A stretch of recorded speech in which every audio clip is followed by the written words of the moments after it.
Vénus viendra rejoindre le Soleil et la Lune lors de la prochaine nouvelle lune du 6 juin prochain. Planète de la beauté, de l'esthétisme et de l'art, elle représente également nos valeurs profondes auxquelles nous nous identifions. Quel est le message de cette planète ici? Que vient-elle nous dire? Dans le signe des Gémeaux, elle va beaucoup nous faire réfléchir. Préparez-vous, la semaine prochaine, nos neurones vont fuser dans tous les sens. C'est ce que nous allons voir aujourd'hui en analysant la carte de la prochaine nouvelle lune du 6 juin prochain.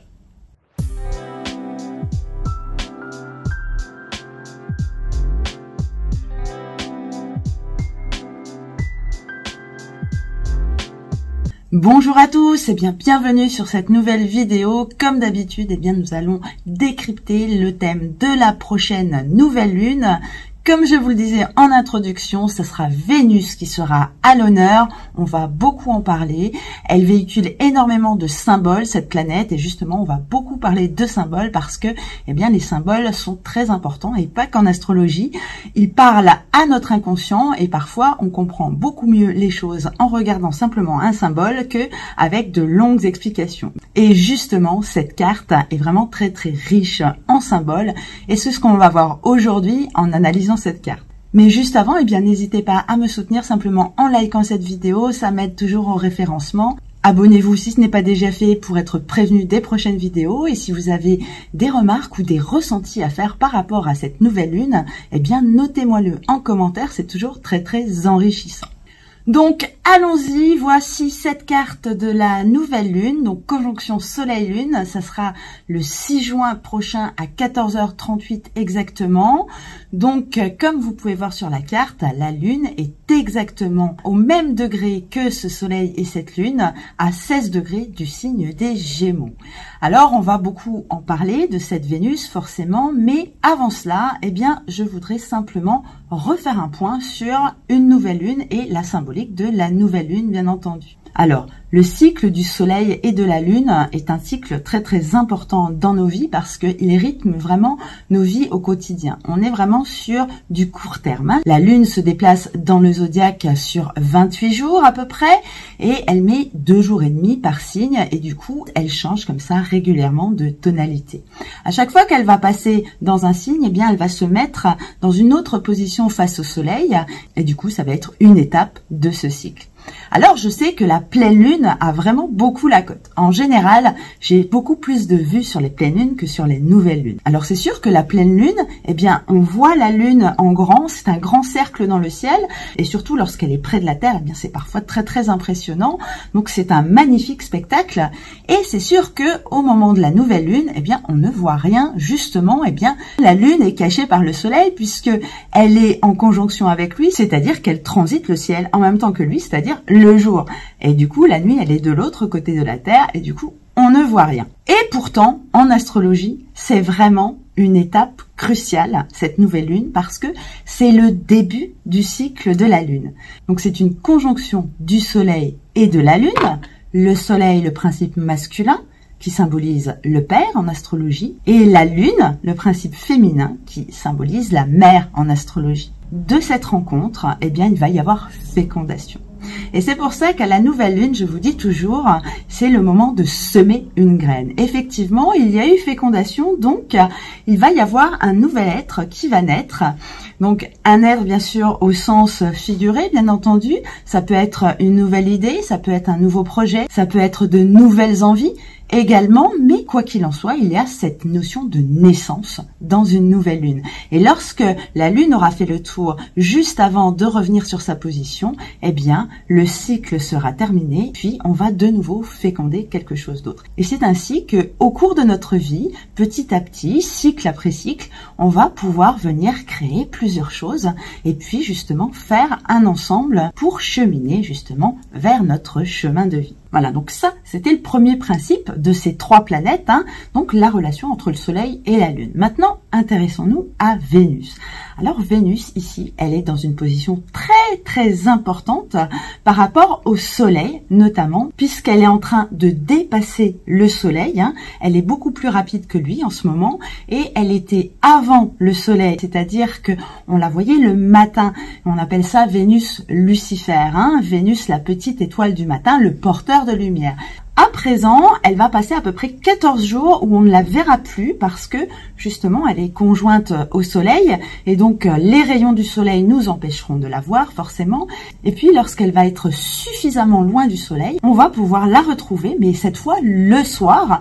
On appelle ça Vénus Hespérus ou Vénus Vesper, ça dépend si on prend un terme romain ou grec.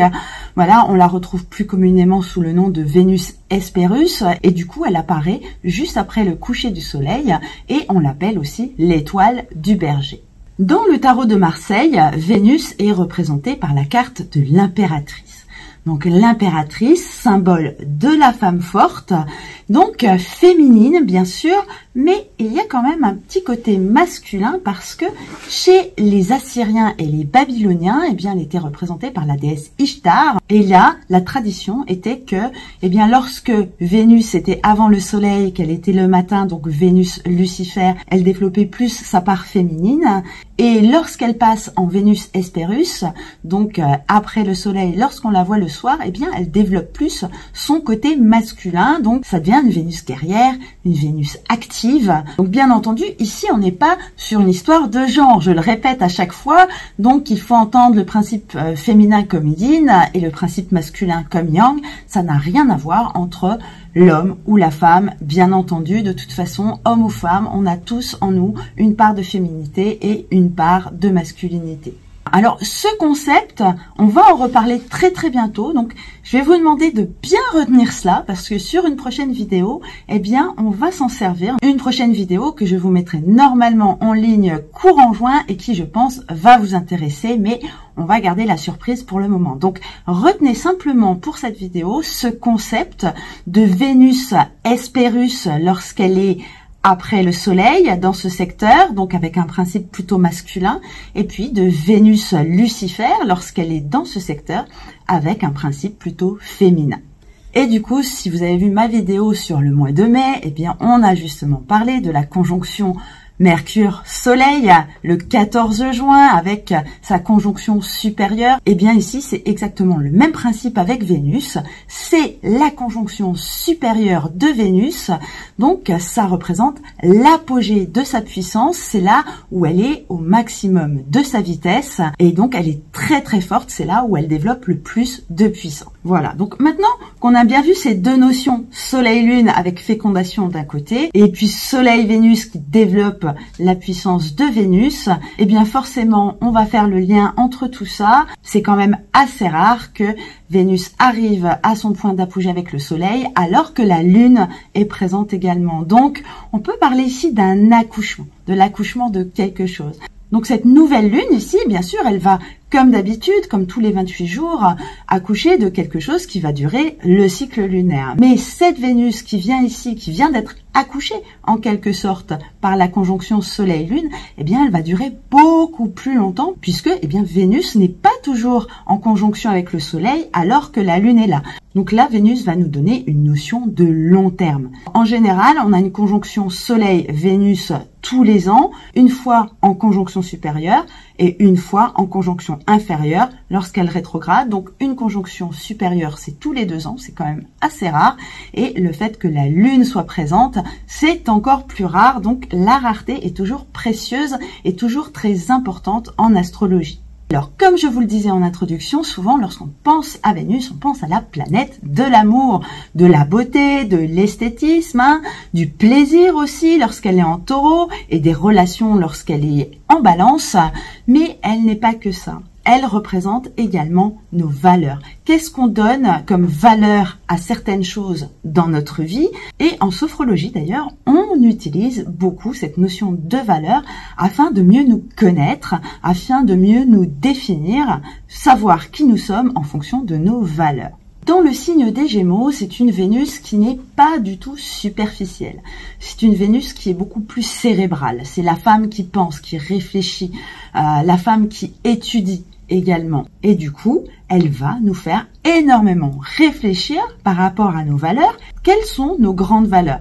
Alors moi, quand je posais cette question, quand je faisais des consultations de sophrologie, eh bien, les gens étaient toujours un peu paniqués en disant « Oh, mais je sais pas ». Alors, En général, ce qui revenait, c'était la bienveillance. Mais la bienveillance, bien sûr, c'est une des valeurs, mais il n'y a pas que ça. Elle est tout aussi légitime que d'autres valeurs. Mais pour mieux comprendre toutes ces valeurs, eh bien, un schéma vaut mieux que 1000 mots. Je vous mets ici le modèle du Dr Schwartz. Donc, c'était un psychologue, qui a étudié justement nos systèmes de valeurs.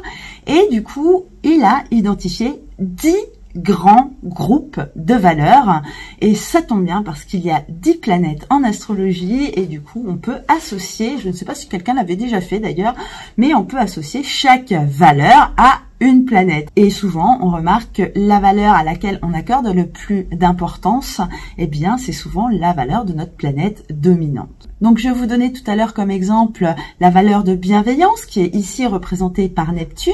Eh bien, on a toujours une valeur opposée, qui est ici la valeur de la réussite, qui est plutôt représentée par la planète Jupiter. Et alors, ce qui est important de comprendre, c'est que l'une n'est pas supérieure à l'autre, comme une planète n'est pas supérieure à l'autre. On a dans notre carte de naissance des aptitudes, et à nous de savoir ce qu'on va faire avec ou ce qu'on ne va pas faire avec. Si vous êtes trop bienveillant, eh bien vous allez vous faire marcher sur les pieds. Si vous êtes trop dans la réussite, eh bien, vous allez écraser les autres. Et c'est encore ici toute une notion d'équilibre qu'il faut. Et ça tombe bien parce qu'on a les 10 planètes sur notre thème. Et comme un ami à moi disait, eh bien, on est un peu comme une salade de fruits. Et puis, chacun a un peu plus de melon dedans ou un peu plus de pommes. On est tous différents, bien sûr, mais les atomes de base sont les mêmes. C'est juste une question de proportion. Mais justement, ces valeurs que nous portons, je pense que vous êtes tous plus ou moins reconnus dans l'une d'entre elles, eh bien, d'où viennent-elles? Est-ce que c'est nos valeurs propres ou alors c'est des valeurs auxquelles nous avons été conditionnés par nos traditions familiales, par notre éducation, par la société? On nous a dit que certaines valeurs étaient bonnes, on nous a dit que certaines valeurs étaient mauvaises. On est rentré dans un système un petit peu manichéen, hein. Il y a les bons d'un côté et les méchants, alors que tout n'est pas si simple. Et pour se comprendre, il va falloir justement comprendre quelles sont nos réelles valeurs, c'est-à-dire indépendamment de tout le conditionnement que l'on a eu depuis la naissance, et c'est-à-dire enlever couche après couche tout ce qu'on a appris et nous, vraiment, ce que nous sommes vraiment, dans un processus d'individuation, eh bien, savoir vers quoi on a attiré, à quoi on accorde de l'importance. Mais par contre, ça, c'est un exercice qui est vraiment très difficile à faire et je vous propose de le faire ici. Justement, on est dans ces énergies au moment de la nouvelle lune. On va devoir savoir qu'est-ce qui vient de nous et qu'est-ce qui ne vient pas de nous, justement. Alors, il y a une petite astuce pour repérer vraiment ce qui vient vraiment de nous. C'est que on se met en colère en général lorsque on entend quelqu'un critiquer une de nos valeurs à laquelle on tient. Si vous avez plutôt en vous des valeurs de liberté, d'autonomie, là, qu'on voit représentées par Mars, que quelqu'un a des valeurs de sécurité, là, opposées avec la Lune, et qui va dire non, mais de toute façon, il nous faut plein de sécurité, il faut qu'on soit contrôlé, alors que vous n'aspirez qu'à la liberté, eh bien ça va vous mettre en colère. Et donc, à partir de ce moment-là, eh bien, on peut vraiment faire la part des choses. Et si, à présent, on revient à la carte initiale, eh bien, souvenez-vous, je vous avais parlé de cette notion de naissance de quelque chose avec Vénus. Naissance de nos valeurs, donc. Et du coup, elle va énormément nous demander de travailler, et je pense sur une période bien plus large que cette nouvelle lune. Je pense que ça commencera certainement à se faire sentir très très fort à partir de lundi 3, jour où Mercure viendra renforcer encore le signe des Gémeaux, bien sûr. Puis lorsque la lune va arriver, eh bien là, ça va être une naissance. Et je pense que ça va durer encore quelques temps, tant que Vénus et Mercure seront dans le signe des Gémeaux, donc jusqu'au 17 juin prochain. Et toute cette période, comme je vous parlais de processus de naissance, eh bien, qui dit naissance, dit mort. Ça, c'est une loi universelle. Rien ne peut naître s'il n'y a pas quelque chose qui meurt. En définitive, rien n'est mortel. On ne fait que se transformer, hein. Pour citer Lavoisier, rien ne se perd, rien ne se crée, tout se transforme. Ça, c'est une loi de la physique qui est acceptée, mais elle est valable, bien sûr, dans toutes les strates de la vie. Et du coup, comme l'astrologie est bien faite, eh bien cette notion de mourir pour renaître, qui est personnalisée par Pluton dans un thème, est ici en aspect de sesquicarré avec ce point cette conjonction nouvelle lune Vénus, et du coup va nous demander de faire mourir une part de nous, c'est-à-dire la mort de tout ce que n'est pas nous en fait, tout simplement, tout ce qu'on pense croire être nous, mais qui n'est pas nous, tout ce qu'on nous a dit qui était bien, et finalement en fait on n'est pas trop à l'aise avec ces concepts, et ce qui est vraiment nous, tout ce qui vient du cœur, qui vient de là, ça nous parle, eh bien ça va être ce travail-là que Vénus va venir nous proposer de changer. Alors on est en sesqui carré ici avec Pluton, donc ça veut dire que cette nage n'est pas facile. C'est une position dissonante, et les positions dissonantes représentent un défi à relever, hein. C'est le défi du héros, voilà, qui est sur sa quête et qui a des travaux à réaliser pour finir à la fin à atteindre le Graal. Donc là, ça va vraiment cogiter pendant une longue période. Je pense que ça va déjà commencer à cogiter dès que vous aurez vu cette vidéo. Je pense que ça va vous parler. Comme on est dans les énergies du moment, c'est vraiment ça. Sur cette carte, on a un autre défi qui est dessiné, un vrai carré cette fois-ci, avec la planète Saturne. Alors Saturne, ça représente l'ordre, la discipline, la structure, les règles de vie et les lois. Un carré avec Saturne, c'est toujours difficile parce que ici, avec Vénus, on va devoir définir nos valeurs indépendamment de ce que les codes de la société nous demandent. On a une chance ici, c'est que Saturne est dans le signe des Poissons. Il est beaucoup plus souple ici, et du coup il va nous aider à faire des compromis avec les règles de vie, en tout cas au moins celles qu'on s'impose déjà nous-mêmes. Travaillons déjà sur nous-mêmes avant de travailler sur l'extérieur. Donc Saturne, sa position de dominance, c'est en Capricorne. Donc on peut relier Saturne au signe du Capricorne, là où il est très très fort. Alors lorsque Saturne était en Capricorne, eh bien c'était le confinement, c'était le Covid, hein. On se souvient tous de cette période. Il y avait Jupiter et Pluton qui étaient en plus avec lui, donc la force, le pouvoir. On a tous accepté ce pouvoir, ces règles de vie au début. Et puis, lorsque Saturne est arrivé en Verseau, eh bien, on a commencé à voir pas mal de gens se rebeller. Après, chacun, bien sûr, en fonction de ses valeurs, encore une fois. Là, Saturne, vous voyez, est en Poisson. Poisson, c'est vraiment un signe qui va dissoudre les choses. Et donc, en fait, il va dissoudre un petit peu cet effet de structure. Donc, ce sera plus facile avec ce carré s'il était en Poisson que s'il était en Capricorne. Le Capricorne, c'est un signe dur, c'est la première terre, hein, c'est un signe cardinal de terre, donc c'est la première terre, c'est encore la roche, et puis la terre va bien sûr se transformer, et puis devenir taureau en signe fixe, et du coup on va pouvoir la travailler, ça va être une terre beaucoup plus meuble. Mais n'oublions pas que du coup Saturne est une terre sèche, aride, où rien ne pousse. Le fait qu'il soit dans l'eau, là, l'eau des Poissons, eh bien, ça va l'ameublir, justement, et ça va avoir le pouvoir de transformer cette terre pour que cette terre soit beaucoup plus malléable lorsqu'elle arrivera en Taureau. Et là, du coup, Vénus va nous inviter à savoir qu'est-ce que l'on veut dans notre vie et qu'est-ce qu'on ne veut pas. À quoi je me soumets et à quoi je ne me soumets pas. Alors effectivement, il y a toujours des règles de société, il y a toujours des lois, bien sûr. Vous prenez votre voiture, si vous roulez à 150 km/h sur l'autoroute, vous avez une amende, ça c'est sûr. Je ne vous parle pas de ça, je vous parle de vous, votre monde à vous, c'est-à-dire vous êtes souverain en votre royaume, hein. Je ne peux pas contrôler ce qu'il y a à l'extérieur, mais je peux contrôler les choses qui me concernent en tout cas. Et du coup, qu'est-ce que j'accepte dans ma vie et qu'est-ce que je n'accepte pas? Vénus nous parle bien sûr de relations également, et à ce moment-là, eh bien, on va pouvoir peut-être réfléchir sur nos relations.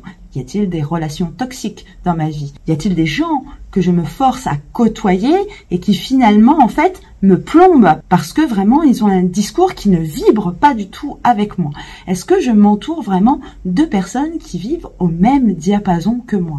Là encore, il n'y a pas de bonne ou de mauvaise vibration, il n'y a que des analogies, des points communs, et on se sent toujours mieux, bien sûr, avec des gens qui ont plus ou moins les mêmes idées, les mêmes valeurs, qui vibrent un petit peu sur le même ton. Mais cette notion également de se définir par rapport à des valeurs, bien sûr, on peut se définir par rapport à nos relations. Alors, on a quelque chose, encore une fois, sur la carte qui vient répéter ça. Eh bien, c'est Uranus qui est dans le signe du Taureau. Pourquoi? Eh bien, parce que Vénus est la planète maîtresse du Taureau. En tant que maître de Vénus, le Taureau aura un grand rôle à jouer dedans.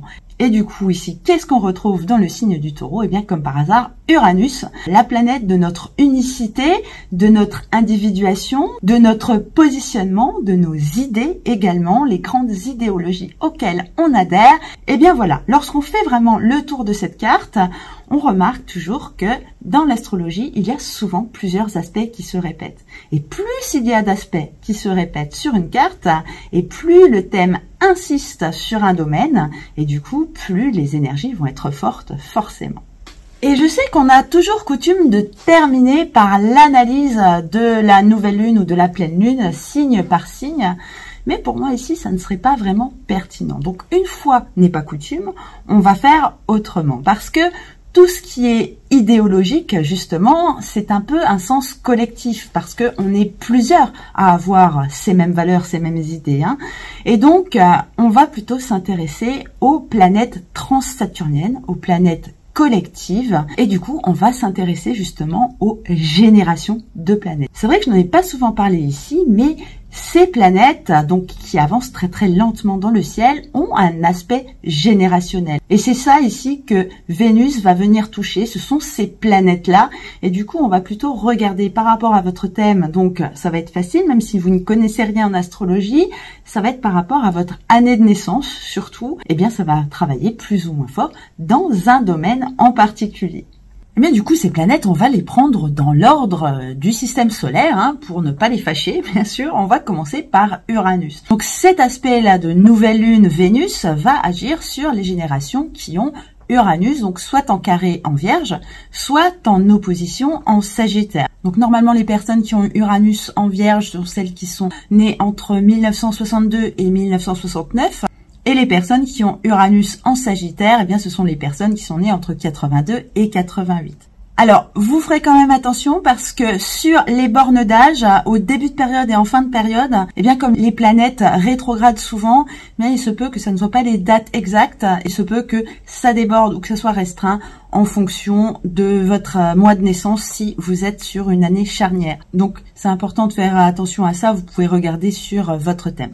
Donc, Uranus, pour ces personnes, qu'est-ce qu'elle nous dit? En fait, elle peut travailler un petit peu de la même manière, si vous voulez, qu'elle soit en carré ou en opposition, mais surtout lorsqu'elle va être en Sagittaire, parce que on a la planète dominante du Sagittaire dans le signe des Gémeaux. Donc ça a vraiment un lien, on est sur un axe ici, l'axe Gémeaux-Sagittaire, et comme vous le savez, on doit toujours équilibrer un axe. Mais la génération Uranus en Vierge, eh bien là, ça sera aussi un défi, mais un défi peut-être un peu moins facile à équilibrer, il faudra peut-être un petit peu plus travailler. Donc si vous faites partie de cette catégorie de personnes, eh bien sur quoi vous allez devoir travailler? Eh bien sur ce que représente la planète Uranus, forcément.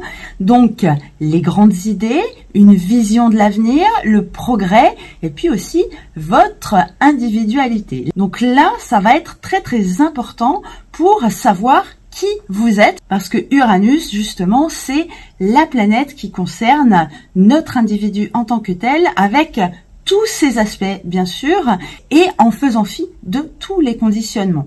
Quelqu'un qui a Uranus en dominance, par exemple, dans son thème, eh bien, il ne va pas hésiter à s'opposer aux idéologies auxquelles il ne croit pas. Il va se battre pour imposer ses idées, justement, et pour pouvoir affirmer son originalité. Il y a aussi une part d'affirmation de soi. Donc, en fait, Vénus, là, en face ou en carré à Uranus, va vous interroger sur pourquoi je me bats, pourquoi j'ai envie de mener un combat, pour quelle valeur, pour quelle idéologie je pourrais me battre jusqu'au bout à des manières très très extrêmes. Les gens fortement uraniens, on le retrouve souvent dans les ZAD à protester et puis faire des manifestations. Voilà, donc ils sont prêts à aller jusqu'en prison pour défendre leurs idées. Alors effectivement, c'est une vision de la vie à laquelle on adhère totalement et on ferait tout justement pour aller jusqu'au bout. Donc en fait, ce sera ça la question pour vous. Pourquoi, pour quelle valeur, pour quelle idée vous seriez prêt à aller jusqu'au bout et à vous battre inconditionnellement? Ensuite, génération Neptune en Sagittaire. Alors pour les générations Neptune en Vierge, eh bien c'était les personnes qui étaient nées avant 43. Donc là, forcément, vous êtes beaucoup plus nombreux à avoir Neptune en Sagittaire. Donc, si vous êtes né entre 70 et 84, eh bien là, ça va venir interroger vos croyances. En quoi croyez-vous? Qu'est-ce qu'on vous a fait croire et auquel ça ne fonctionne pas ici? En quoi vous croyez, mais que vous n'osez pas vraiment révéler? Quel est le blocage sur votre croyance? Vous avez tendance à vouloir croire quelque chose, à avoir profondément une attirance pour quelque chose qui vous séduit, mais le contexte autour, eh bien, vous interdit d'y croire. Par exemple, dans les milieux très scientifiques, où on est vraiment terre à terre et on ne croit qu'au matériel, eh bien, si vous voulez un peu aller vers la spiritualité et les croyances, eh bien, tout autour de vous, eh bien, on va vous dire que non. Alors qu'une croyance, ce n'est qu'une croyance, quelle que soit la chose en quoi on croit. Quand saint Thomas dit « je ne crois que ce que je vois », eh bien, c'est déjà une croyance, parce que ce qu'on voit en définitive, est-ce que c'est ça la réalité? Et oui, il y a aussi des illusions d'optique. On peut des fois vous montrer des choses qui peuvent vous leurrer, parce que la vision, c'est quelque chose de subjectif également. Donc, en gros, vous, toute cette génération, vous allez beaucoup plus travailler sur vos croyances. Et puis, pour les générations plutoniennes maintenant, donc ceux qui ont Pluton en Vierge, donc ceux qui sont nés entre 1958 et 1971, donc qui sont en carré, et puis plus près de nous, les générations Pluton en Sagittaire, donc ça concerne les plus jeunes, donc de 1997 à 2008. Si vous êtes né dans cette période, eh bien, ça sera une question de pouvoir qui va vous préoccuper. Donc, le pouvoir, quel est mon pouvoir en fait? Quel est le pouvoir que j'ai et que j'utilise? Surtout, comment je l'utilise? Et puis, aussi, à qui je délègue mon pouvoir? Et dans cette période électorale, c'est aussi pas mal de se poser la question, est-ce que j'ai vraiment le choix de déléguer ou est-ce que je ne délègue pas finalement? Est-ce que je reste souverain en mon royaume, comme je disais tout à l'heure, et à quelle autorité, en fait, j'accepte de me soumettre? Donc ça, c'est aussi une question très importante. Mais en gros, ces trois principes, ces trois concepts sont des principes vraiment très très larges. Et comme je vous disais que le signe du Sagittaire va beaucoup jouer, il va falloir aussi regarder ce que vous avez en Sagittaire. Si vous avez Vénus en Gémeaux ou en Sagittaire, ça viendra vous interroger sur vos valeurs. Si vous avez Mars en Gémeaux ou en Sagittaire, ça viendra vous interroger sur vos actions. Si c'est Mercure que vous avez dans un de ces signes, eh bien ça viendra vous interroger sur votre compréhension des choses. Est-ce que vous comprenez bien les choses? Est-ce que vous ne comprenez que ce que vous voulez comprendre? Est-ce que vous avez un regard lucide sur la situation? Voilà, donc comme je vous disais en début de vidéo, eh bien ça va fumer dans votre tête. Bien sûr, je suis sûre que ça fume déjà. Donc énormément de questionnements sur toute la semaine prochaine. Donc de toute façon, c'est toujours comme ça. Avec 5 planètes en Gémeaux, forcément, ça bouscule nos neurones, ça nous fait réfléchir et réfléchir. Et même si je suis Gémeaux moi-même, eh bien tout cet air quand même, au bout d'un moment, ça donne la tête qui tourne. Et du coup, j'ai envie de dire vivement le 17 juin que Mercure et Vénus arrivent en Cancer et que tout ça se tasse un petit peu, qu'on soit un petit peu plus calme. Parce que penser, c'est bien, mais il faut aussi des fois se reposer pour laisser de la place pour intégrer certaines notions. Et voilà, donc on arrive déjà à la fin de la vidéo. J'espère que vous n'aurez pas eu mal à la tête avec tout ça. Et puis voilà, donc ça va se calmer de toute façon, chaque énergie à son tour. Donc pour ma part, eh bien normalement je devrais vous retrouver très très bientôt pour la pleine lune du 22, l'analyse de la carte. Et si j'ai le temps, je vous ferai ma petite vidéo surprise. Je sais qu'il y en a pas mal qui l'attendent. Donc jetez régulièrement un petit œil sur votre liste d'abonnements. Celle-là, elle va vous plaire, j'en suis sûre. Sur ce, je vous souhaite une très très bonne semaine à tous. Voilà, essayez de temps en temps de vous arrêter de penser, ça fait du bien aussi. Et puis surtout, prenez bien soin de vous. En définitive, c'est vraiment ça qui compte et ça qui est important. À bientôt.